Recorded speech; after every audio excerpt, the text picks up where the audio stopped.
हिँडेरै पुग्छ अहिलेको बासमती पुग्छ भारे त्यो त्यही त देखिरहेको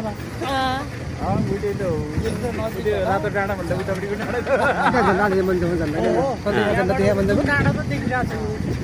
कति मिटरको हाल्यो भने झन्डा आलु निकालेको छ कि पछि बिस्को त्यहाँ हाल्ने बिस्को पर्यटक मन्दिर आउने कि मङ्गाउँमा मन्जाङमा 80-200 जनाको हालेर मान्छे आउँछ कि दिन पाहुना मन्जाङमा पर्यटकको टोली पर्यटकको मान्छे मान्छे आउने त्यसरी हालिन्छ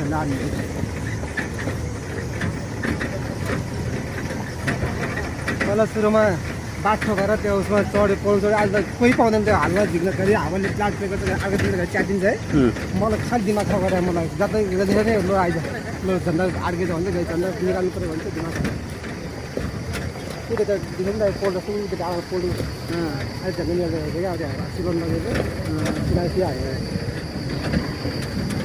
35 रुपियाँको झन्डा होइन 60 मिटरको 35 रुपियाँको झन्डालाई सिलाउन लागेर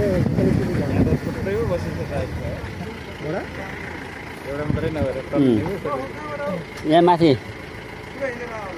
मैले भयो 12 बजाइदिन्छु झन् 12 बजाइदिन्थेँ मैले भयो पछि पुग्यो पछि पुग्यो हामी तल पुग्यो हामी पछि पुग्यो एलाउड छैन हामी तोर्तीको मान्छे हो तिमी कहाँको हो भनिदिन्छ मैले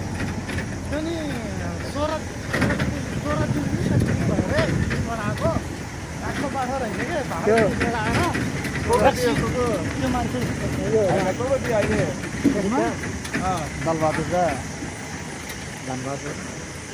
पछि त हामी जाने बेलामा त अलिक नरम भइसक्यो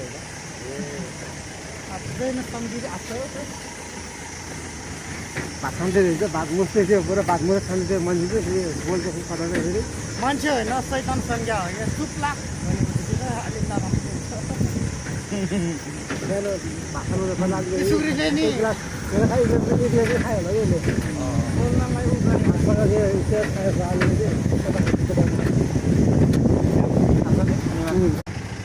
अब त सक्छ नि